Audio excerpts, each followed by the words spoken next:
제가 추매를 하겠다고 선언한 다음 날 다시 600대로 떨어진 테슬라. 테슬라의 저주가 다시 시작인가 싶었던 분들도 계시겠지만 아니야. 추매를 기다린 저 같은 분들께 정말 축복이죠. 맨날 내가 사려고 하면 가격이 오르고 꼭 돈이 없을 땐 주가가 떨어지잖아요. 그래서 이번에 개인적으로 타이밍이 참 좋습니다. 자, 무조건 오르길 기다리신 분들은 여러분 올해만 참아보세요. 테슬라는 내년부터가 진짜 시작입니다. 자, 여하튼 이번 주 왜 주가가 다시 떨어졌느냐 아시죠? 엊그제 미 교통안전국에서 테슬라 오토파일럿에 대한 조사에 착수했다는 기사가 나오면서 후루룩 떨어졌습니다. 그런데 아직도 이런 보도에 휘둘리시는 우리 태주님들은 없으시겠죠? 아니 쫄보인 저도 이제 휴, 지켜보자 이렇게 평정을 찾는데 말이에요. 자, 그래도 이 과장된 미디어 보도에 또 주가 하락에 마음이 편치 않으실 분들을 위해서 이렇게 오늘 영상을 따로 만들어 봤습니다. 어제 미 도로교통안전국이 2014년 초부터 2021년까지 미국에서 판매된 차량 76만 5천 대를 대상으로 오토파일럿에 대한 공식 조사를 진행한다고 알려졌습니다. 여기에는 2018년 이후 미국에서 발생한 11건의 오토파일럿 관련 충돌 사건들이 포함되어 있고요. 이 기간에 발생한 사고로 총 17명이 부상, 1명이 사망한 것으로 집계되어 있습니다.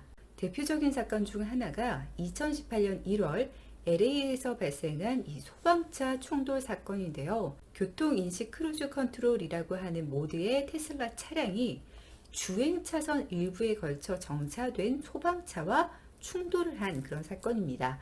참고로 교통인식 크루즈 컨트롤은 이 차량의 속도를 주변 교통량과 일치시키는 이런 오토파일럿 기능 중 하나라고 해요.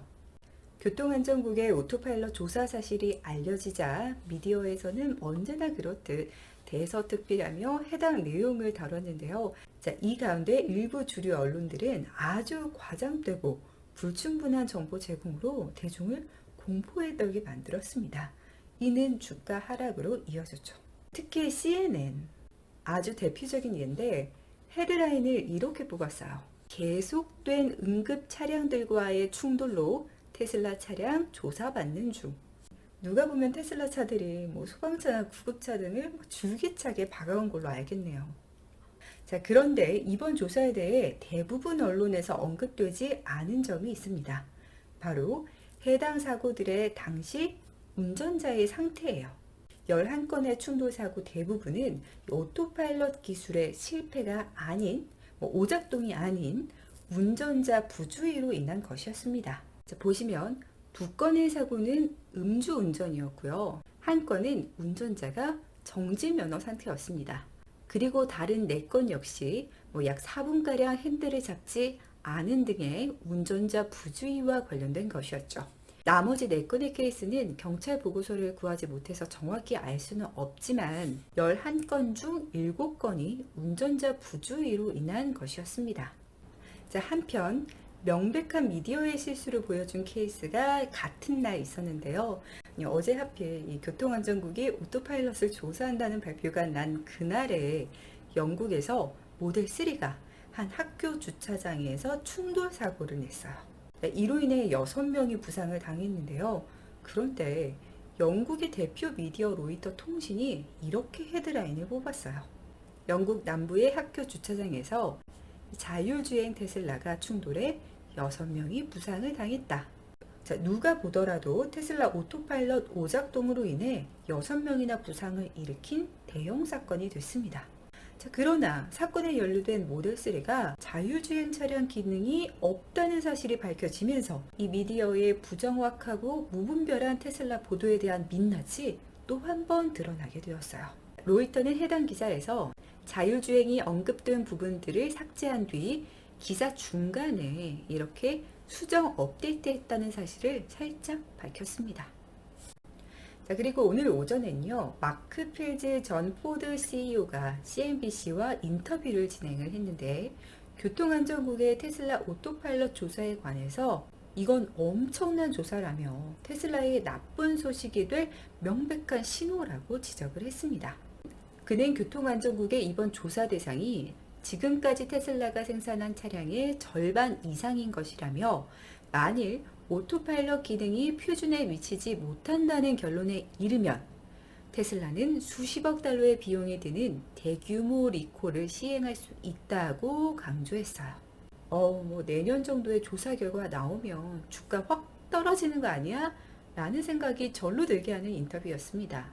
의견이야 누구나 낼 수 있는 거긴 하지만 적어도 신뢰를 갖게 하려면 기본적인 부분에서는 정확해야 하잖아요. 근데 테슬라 오토파일럿과 완전 자율주행을 구분도 못하는 분이더라고요. 마크 필즈는 조사 중인 테슬라의 반자율주행 패키지를 완전 자율주행, 즉 FSD 패키지라고 잘못 식별하는 큰 오류를 범했습니다. FSD와 오토파일럿은 그 기능을 놓고 보면 상당히 다르거든요. 그리고 완전 자율주행은 이번 조사 사안도 아니에요. 교통안전국 문서의 어느 부분에서도 이 FSD 제품군에 대한 언급은 없습니다. 테슬라는 차량 안전에 굉장히 집중하는 회사고요. 또한 안전 관련 부분에서 자긍심도 상당히 있어요. 일전에 일론 머스크는 이런 규제 기관들의 99.9%의 동의를 표하며 적극적인 협조 의사를 밝히기도 했습니다. 오히려 조사를 통해서 보완할 부분이 나오면 이를 환영한다는 입장이에요. 현재까지 나온 테슬라 모든 차량은 운전자 개입이 필요 없는 자율운전 자동차가 아니잖아요. 오토파일럿과 관련한 사고나 조사 착수 같은 이런 기사가 나면 사실상 운전자 부주의로 인한 결과다라고 볼 수가 있습니다. 물론 이번에 결과는 나와봐야 알겠지만 적어도 그 전까진 미디어들이 좀 더 신중한 보도를 해줬으면 좋겠네요. 여러분도 너무 쫄지 마시고요. 네, 그럼 영상 시청해주셔서 감사드리고요. 전 또 다음 영상으로 찾아뵐게요.